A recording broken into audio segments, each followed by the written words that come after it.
नमस्कार, मैं हूं प्रशांत चुरहे। खतरनाक कोरोना के खिलाफ ये जंग जारी है, लेकिन इसके लिए हमारी भी तो जिम्मेदारी है कि हम कोरोना नियमों का पालन जरूर करें। और सबसे अहम है कि मास्क लगाकर जरूर रखें। न्यूज 18 ने तो एक मुहिम भी शुरू की है, #मास्क पहनो इंडिया। ये मास्क हम तब तक ना उतारें जब तक ये तय ना कर लें कि हम बिल्कुल लोगों से अलग हैं, सुरक्षित हैं, जैसे इस वक्त हम स्टूडियो में मौजूद हैं। क्योंकि कोरोना के खिलाफ लड़ाई में इस वक्त ये मास्क ही तो सबसे बड़ा हथियार है। और एक बेहद अहम खबर इस वक्त आ रही है। बीजेपी ने आर्टिकल 370 पर कांग्रेस नेता दिग्विजय सिंह के एक ऑडियो पर जमकर हमला बोला है। बीजेपी नेता संबित पात्रा ने कहा कि दिग्विजय सिंह जहर उगल रहे हैं। साथ ही साथ उन्होंने कांग्रेस को पाकिस्तान के साथ मिला हुआ बताया। संबित पात्रा ने दिग्विजय सिंह के ऑडियो के बहाने राहुल गांधी को भी घेरा है।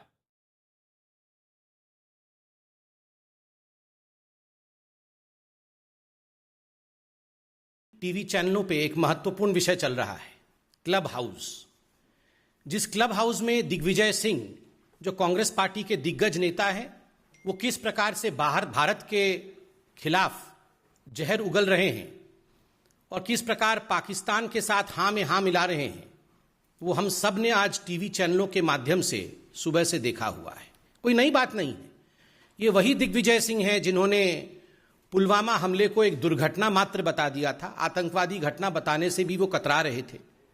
ये वही दिग्विजय सिंह है जिन्होंने कहा था 26/11 तो आरएसएस की साजिश है, और किस प्रकार से उस समय पाकिस्तान को क्लीन चिट देने का प्रयास किया था। तो दिग्विजय सिंह जी का यह कहना कोई नई बात नहीं है कि बंधुगण, मगर एक सीरियसनेस के साथ हम ये कहना चाहते हैं कि ये कोई वन रैंडम स्टेटमेंट, ये किसी एक कांग्रेस के व्यक्ति का पर्सनल विचार हो, निजी विचार हो या व्यक्तिगत विचार हो, ऐसा नहीं है। दिग्विजय सिंह जी ने धन्यवाद देते हैं, थैंक यू।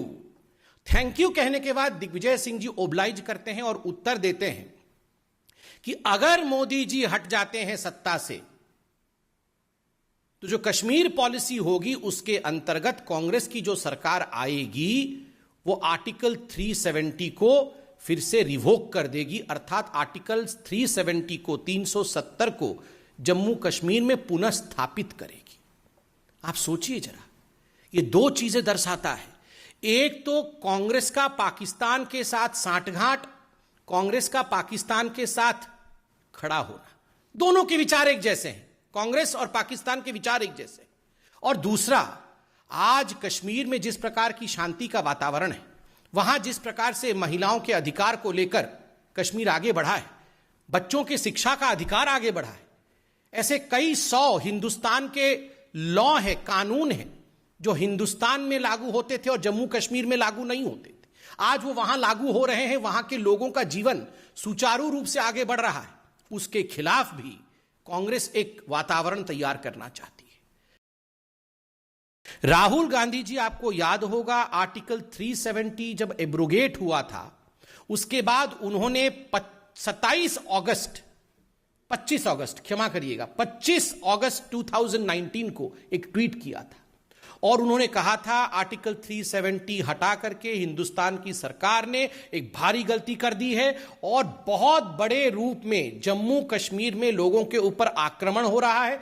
हजारों लोगों के, एक बाइट में उन्होंने कहा था पार्लियामेंट के बाहर, हजारों लोग हताहत हो गए हैं, मारे गए हैं, और इंडिया में जम्मू कश्मीर में कोई डेमोक्रेसी और लोकतंत्र नहीं है। नतीजा, 25 तारीख को राहुल गांधी ये ट्वीट करते हैं और 27 तारीख को, 2 दिन बाद, एक डोसियर बना करके, एक चिट्ठी लिख करके इमरान खान, पाकिस्तान के राष्ट्राध्यक्ष इमरान खान, इसे यूनाइटेड नेशन, संयुक्त राष्ट्र में डिपॉजिट करते हैं और कहते हैं, देखिए ये इंडिया का वक्तव्य है, ये इंडिया के ऑपोजिशन लीडर का वक्तव्य है।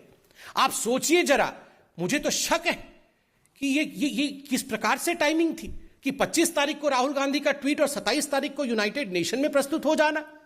कहीं ये सांठगांठ तो नहीं? बीजेपी का यह हमला कांग्रेस नेता दिग्विजय सिंह की क्लब हाउस चैट का एक ऑडियो सामने आने पर हुआ है।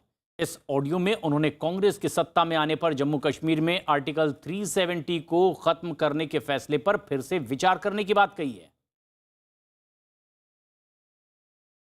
Democracy was not there in Kashmir when they revoked Article 370, then Insaniyat was not there because they put everyone behind bars. And Kashmiriyat is something which is basically the fundamentals of secularism. Because in a Muslim majority state, there was a Hindu Raja, and both worked together. In fact, the reservation in Kashmir was given to the Kashmiri Pandits in government services.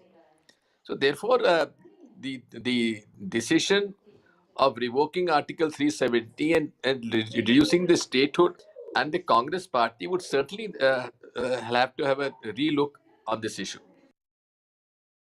इस audio को Twitter पर एक user ने दरअसल post किया और इसके जवाब में दिग्विजय सिंह ने फिर रिट्वीट करते हुए लिखा, लाखों कांग्रेस कार्यकर्ता, समर्थक और वो सभी लोग जो बीजेपी मोदी शाह के शासन का विरोध कर रहे हैं, वो इस विनाशकारी शासन को खत्म करने के लिए हर संभव कोशिश करेंगे।